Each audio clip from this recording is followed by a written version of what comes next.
What's up, everybody? Welcome to Podcast Now. I'm Alex, and in this video, I want to talk about Alan Wake 2. I am so happy to be able to play this game early, even though I've put not a lot of time in, and we're going to discuss that as this video goes on. But first, we got to thank Remedy and Epic for providing me a code for this game. If you guys have been watching my channel, you would know that I'm a huge Alan Wake fan, and this was the one. This is my most anticipated game of the entire fall period, more than Baldur's Gate, more than Starfield, more than Spider-Man.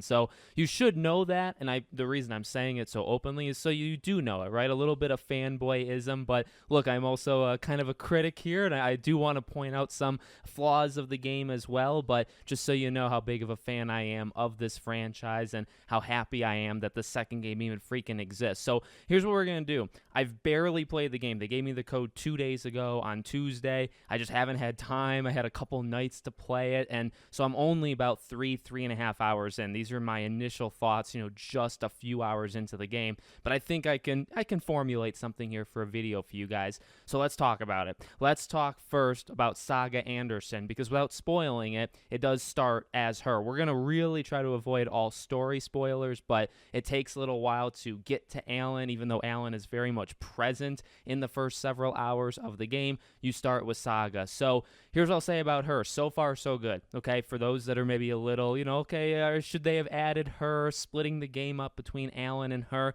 I think she's without going into spoilers, she's a very fascinating character that, depending on how fast you are, may take you between 45 and 55 minutes. They drop a bombshell that I assume, considering, again, I'm not very far in, is going to completely, turn the game on its head later on in the game. There's a really big moment with Saga that says, oh, okay, this is the Remedy I know. The story is powerful, it's intriguing, it's weird, it's interesting, and it starts with Saga about 45 or so minutes into the game. And I do want to focus on that because so far, this is everything. I truly mean this. At least from the story perspective, story and lore, it's absolutely everything I wanted. It's weird. It is so out there. It's actually got a couple scares in it that got me, but it's so Remedy. And if that's what you're looking for, and you're a fan of that from the first game, this game nails it. Now, if you weren't a fan of it, I can't imagine you're going to be a fan here, because I think it's even weirder.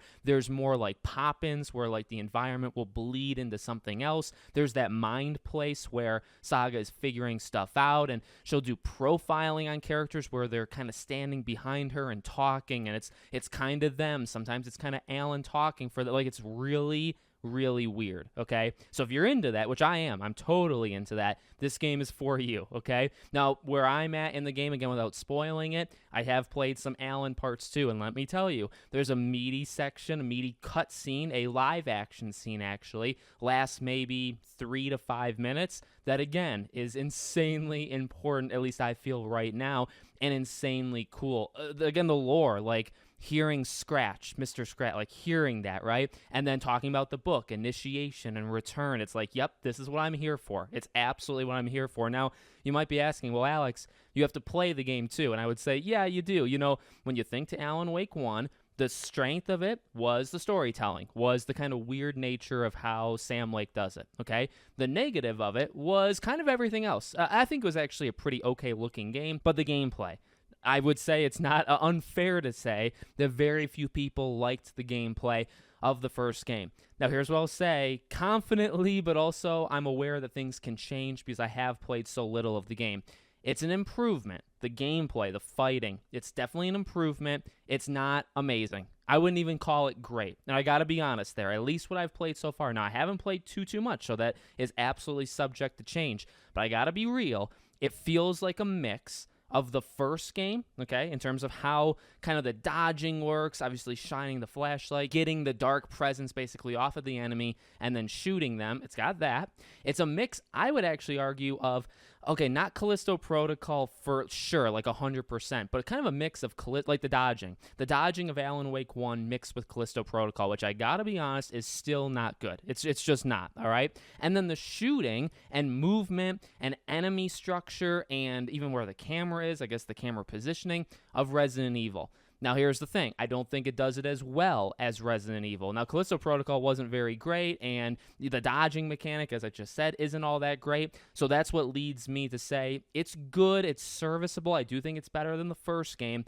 But if you're thinking that the gameplay is going to be like revolutionary or it's going to be like top tier, in my opinion, the high quality that is the writing and that is the lore, it's absolutely not. It's still the weaker part of the game. It just, to me, it just is. You know, I've done a boss fight, I fought some enemies, and you can manage it, but the dodging still feels kind of odd, and it does feel like Resident Evil again. In fact, like the placement of items and going through like crates or, you know, searching for things, putting things in your inventory and moving stuff around, very, very Resident Evil. The camera position very much feels like it. It does, I would say this, it does succeed at being a horror game, you know, going more into, I don't know, survival horror, is that the genre they're calling it? I feel like it works. This game is creepy. This game is scary. There's a couple, again, jump scares I mentioned earlier that did get me. I think the atmosphere works really well, and I guess that goes into like the visuals. You know, it's hard to be scared. Sometimes you can be scared for like things that don't even look all that great, but it helps if things look realistic or things look good. The game looks really good. I don't know if the game looks downright beautiful. Now, I got on PS5, and I do think that's important to say, because from what I understand, a lot of the reviews that are going to go live, or impressions that are going live same time as mine right now, a lot of them are on PC. Now, the PC specs, you need a very powerful PC to run this thing at the best quality. And I have no doubt that running at the best quality, this game looks drop dead gorgeous, okay? Everything we've seen about this game running at its best, the game looks unbelievable. It looks next gen. It looks like this is almost a tech demo. This is what you show off when you say this is a next gen game. On PS5, I wouldn't necessarily, like, it's definitely higher quality, but it's not the greatest thing you've ever seen in your life, okay? It's not pushing it too much, which was a little disappointing, just because I like imagined from what we've seen. But you got to remember, like, you know, from what you see to the final product, sometimes there is a drop there, and you do have to keep in mind specs and what the game has been running on versus what the game is running on now. Again, I have no doubt there's going to be some beautiful like gameplay that you can probably watch from other people playing it on PC, the best PCs out there or whatever, and I'm sure the game looks great. I'm not going like against that or saying that's bad. That's phenomenal. I'm just saying from my experience, it looks great. It just doesn't look, you know, the absolute elite of elite in terms of visuals, and that's fine. Honestly, you don't need that when it comes to live action parts, which are some of the more interesting parts of the game anyway. So again, to sum it all up, that's kind of it. Like that's my basic thoughts. The lore and story got me immediately. And then again, like 45 minutes in, Saga gets me,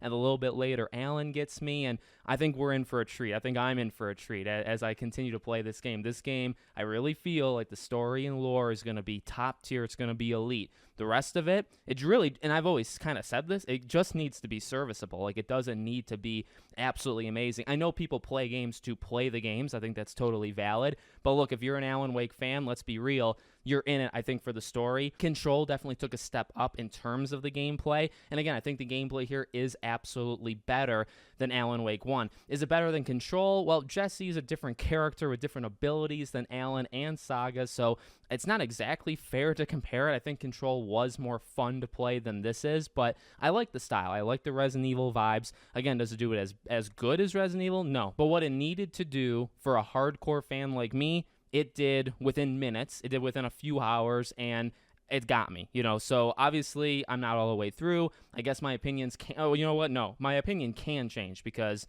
the story is so powerful and the story is what I'm here for. If it takes a really wrong turn, you know, obviously my opinion can, I guess, sour on it, but it can also get better. I could, you know, make a review in a few days saying this is the greatest story game, you know, I've played in years. So I hope it's that. And I think it could be that, to be honest with you. So I'm going to leave it there. In a few days, once I beat it, as soon as I beat it, I'll do a full-on review, and, you know, we'll probably recap some of the stuff I said here and then talk about the story stuff later on in the game. We'll do spoilers and other kinds of stuff in videos as well. So if you're an Alan Wake fan, you know, make sure you stay tuned to the channel. Let me know what you think. Make sure you're subscribed, bell icon turned on, and I hope to see you all on the next one.